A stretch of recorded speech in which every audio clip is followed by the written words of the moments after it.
وہ ان کی کسی مذہبی رسوم میں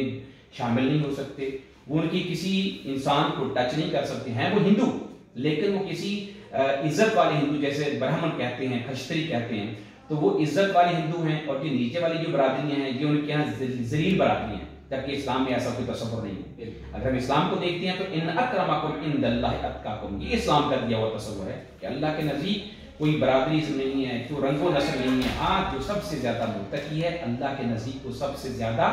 مقام والا، مرتبے والا، اس کا اسٹیٹس سب سے بلند ہے۔ یہی بنیاد ہے جو قائد اعظم اور علامہ اقبال صاحب رحمۃ اللہ علیہ پاکستان کو دینا چاہتے تھے، اور اسی بنیاد کے لیے انہوں نے کاوش کی تھی کہ میں جو پاکستان کا یہ قطع حاصل کرنا چاہتا ہوں اسی نظریہ اسلام کی احیاء کے لیے ایسا قطع حاصل کرنا چاہتا ہوں جس میں اسلام کے نظریے کو عملی طور پر، عملی شکل جو اس کالم کے اندر میں ڈھال کے یہاں کے مسلمانوں کے سامنے اور پوری دنیا کے سامنے میں رکھا۔ سر اگلا کوشچن یہ ہے کہ کیا ہم نے نظریے پاکستان کے مطابق اپنی زندگی کو ڈالا؟ کیا ہم نے اسی نظریے کے مطابق اپنے آپ کو پیش کیا جیسا کہ ہمیں کرنا چاہیے تھا؟ جی بہت اچھا سوال ہے۔ معروضی حالات میں اگر ہم دیکھیں تو جو نظریہ پاکستان ہے یا نظریہ اسلام ہے یہ دونوں ایک ہی چیزیں ہیں۔ ہم نے آزادی حاصل کر لی، یہ اللہ کا بڑا کرم ہے کہ علامہ اقبال رحمۃ اللہ علیہ کی کاوشیں رنگ لے آئیں، قائد اعظم رحمۃ اللہ علیہ کی کاوشیں کام لے آئیں، رنگ لے آئیں، لیکن شومی قسمت اور افسوس سے کہنا پڑتا ہے جو قائد چاہتے تھے اس فکر میں ابھی کا پاکستان جو ہے وہ اس قرارداد کو پاس ہوئے 81 سال آج ہو رہے ہیں، ٹھیک ہے، سو وہ 81 سال پورے ہو جائیں گے اس قرارداد کو پاس ہوئے، لیکن جو قائد نے سوچ دی تھی، جو علامہ اقبال نے فکر دی تھی، ہم ابھی اس فکر میں ڈھل نہیں سکے، اس لیے کہ وہ اس وطن کی انہوں نے جو بنیاد رکھی تھی وہ کسی برادری پہ نہیں رکھی تھی، وہ رنگ و نسل پہ نہیں رکھی تھی، انہوں نے کسی علاقے کے اوپر اس کی بنیاد نہیں رکھی تھی۔ یہاں بلوچی، پٹھان، سندھی اور بہت سارے جو لوگ ہیں، برادریوں کے لوگ یہاں رہتے ہیں، لیکن کوئی بھی اس وطن کی پہچان نہیں ہے، یہ سارے کے سارے ملتے ہیں، یہ گلدستہ ہے، وہ بلوچی ہیں، سندھی ہیں، پٹھان ہیں، یہ سارے کے سارے ملتے ہیں، وہ ہزارہ برادری ہے۔ اسی طریقے سے جو اقلیتیں ہیں یہاں پہ ہندو اقلیت بھی رہتی ہے، عیسائی بھی رہتے ہیں، دیگر پارسی اقلیت بھی یہاں رہتی ہے، اور دیگر لوگ اقلیتیں یہاں رہتی ہیں، ان کے جو حقوق ہیں قائد اعظم رحمۃ اللہ علیہ کے وہ پیش نظر تھے۔ لہٰذا لیکن افسوس یہ ہے کہ ہم نظریہ پاکستان سے، قائد اعظم کے افکار سے، علامہ اقبال کے افکار سے، اس وقت کا جو پاکستان ہے ہم اس کو کافی دور لے جا چکے ہیں۔ تو ضرورت اس سبب کی ہے کہ اگر ہم اپنے قائد کے ساتھ وفا کرنے والے ہیں، علامہ اقبال کے ساتھ ہم مخلص ہیں، تو جو افکار انہوں نے دیے تھے، اور ان کے افکار کیا تھے، یہاں پر کسی امیر کو غریب پہ کوئی فوقیت نہیں ہوگی، کسی تکڑے کو کسی ماڑے پہ کوئی فوقیت نہیں ہوگی، لہذا رول آف لا ہوگا، یہاں پہ مساوات محمدی صلی اللہ علیہ وسلم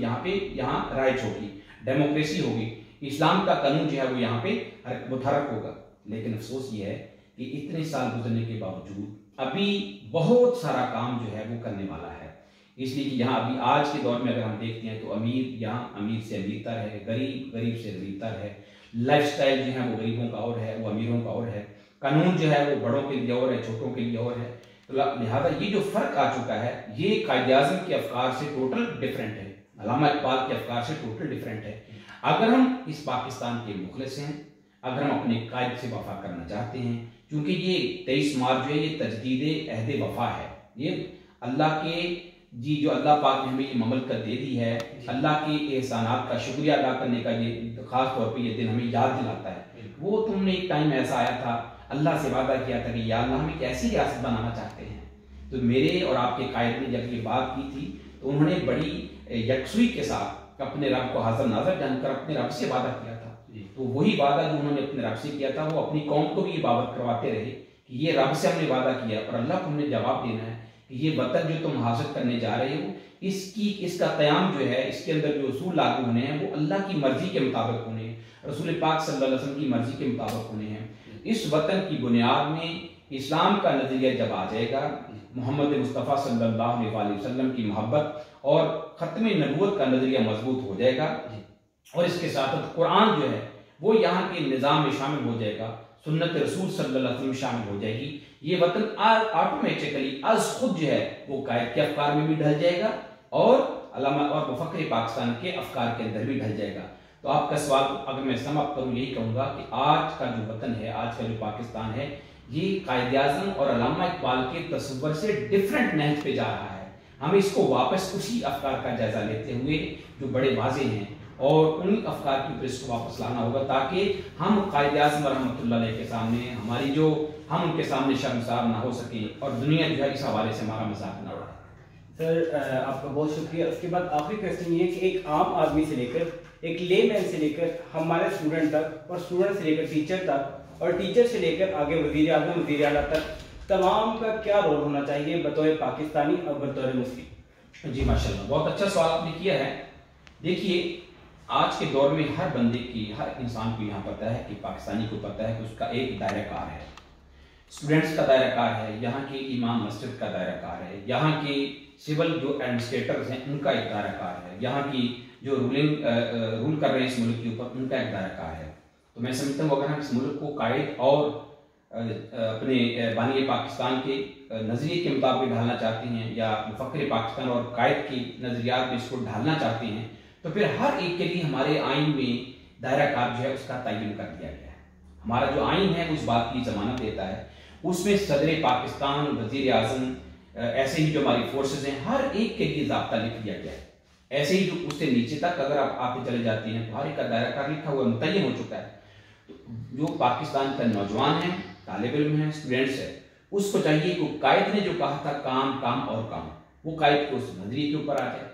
اور وہ جو حکمرانوں کے لیے قائد نے کہا تھا کہ تم نے فرق نہیں کرنا ہے، امیر اور غریب کے درمیان تم نے کوئی ڈسکریمنیشن نہیں کرنی ہے، لہذا وہ عدل اور انصاف کے اوپر آ جائے۔ لہذا اسی طریقے سے جو باقی تاجر ہیں ان کو چاہیے کہ جو قائد اعظم کا دنیا میں ایک اسٹیٹس تھا اور دنیا اس کو اس کی اصول پسندی کی وجہ سے، سچا ہونے کی وجہ سے جانتی تھی، ہر جگہ قائد اعظم رحمۃ اللہ علیہ کی شہرت تھی، اور علامہ اقبال کو دیکھیں تو اس کی فکر اور سوچ ہے وہ تبھی سرحدوں کو پار کر کے ویسٹرن یونیورسٹیز کے اندر پڑھائی جا رہی ہیں، تو یہ علامہ اقبال کا مقام اور مرتبہ ہے۔ تو ہم یا علامہ اقبال کے جو فالورز ہیں یا قائد اعظم کے جو فالورز ہیں، کیا وہ جھوٹی تجارت کریں گے، وہ غلط کام کریں گے؟ نہیں، ایسا نہیں ہے۔ تو طالب علم کا کردار جو ہے اسے اپنا کردار ادا کرنا چاہیے، پاکستان کے تاجر کو پاکستان کی عزت کی خاطر اپنی تجارت جو ہے اس کو اسلام کے اصولوں کے مطابق ڈھالنا چاہیے۔ ایسے ہی یہاں کا جو امام مسجد ہے اس کو بھی جو اس کی ڈیوٹیز ہیں کہ ایک مسجد میں آنے والے جو را مین ہے اس کی بہت ہی احسن انداز میں اس کی تربیت کرنی چاہیے۔ اس کو وطن کو فرقہ واریت کی ہم نے بھینٹ نہیں چڑھنے دینا ہے، اس کو ہم نے رنگ و نسل کی بھینٹ نہیں چڑھنے دینا، اس کو برادریوں کی بھینٹ نہیں چڑھنے دینا ہے، اس کو ہم نے جو لسانی یہاں پہ تفاوت ہے اس کی بھینٹ نہیں چڑھنے دینا۔ یہ ایک ریاست ہے اور اسلامی ریاست ہے، اسلامی فلاحی مملکت ہے، اور یہی ہمارے بزرگوں نے اس کا خواب دیکھا تھا۔ تو لہٰذا اگر ہم ریاست کو دیکھتے ہیں تو ہر ایک کے حقوق یہاں پہ متعین کر دیے گئے ہیں۔ اگر ہم بطور طالب علم، بطور عالم دین، بطور عام شہری، بطور ایک مزدور، ہر ایک کے حقوق ہیں، اور وزیر اعظم اور صدر تک ہر ایک حقوق جو ہیں وہ آئین نے متعین کر دیے۔ اگر ہم اپنے آئین کے وفادار ہیں، ریاست پاکستان کے وفادار ہیں، قائد اعظم کے وفادار ہیں، اور علامہ اقبال کے وفادار ہیں، اور اس سے بڑھ کر اگر ہم اپنے اللہ سے مخلص ہیں، تو میں سمجھتا ہوں کہ پھر ہمیں ہر ایک کو اپنے دائرہ کار کا پتہ ہے۔ ضرورت آج اس امر کی ہے کہ اپنی ان ذمہ داریوں کو بطریق احسن نبھانے کے لیے ایک نئے عزم کا اظہار کیا جائے، تاکہ یہ جو ریاست ہے حقیقت میں اسلامی فلاحی مملکت کا جو قالب ہے اس کے اندر ڈھل سکے، اور دنیا میں ہمیں عزت اور شرف کے ساتھ جو ہے دنیا میں یاد کرے، اور دنیا میں پاکستان کی ایز اے ریاست جو ہے، انڈیویجولز نہیں، ایز اے ریاست پاکستان کا وقار جو ہے وہ دنیا کے اندر بلند ہو سکے۔ بہت شکریہ۔ ہمارے ساتھ موجود تھے پروفیسر ڈاکٹر اختر ریاست، جنہوں نے نظریہ پاکستان، نظریہ اسلام پر بڑی جامع گفتگو کی۔ ہم ان کا بہت دل سے شکریہ ادا کرتے ہیں، اور ہمارا یوٹیوب چینل جوافق اسے سبسکرائب کیجیے، کمنٹ کیجیے اور لائک کیجیے۔ بہت شکریہ۔ اللہ نگہبان۔ پاکستان ہمیشہ زندہ باد، ہمیشہ پائندہ باد۔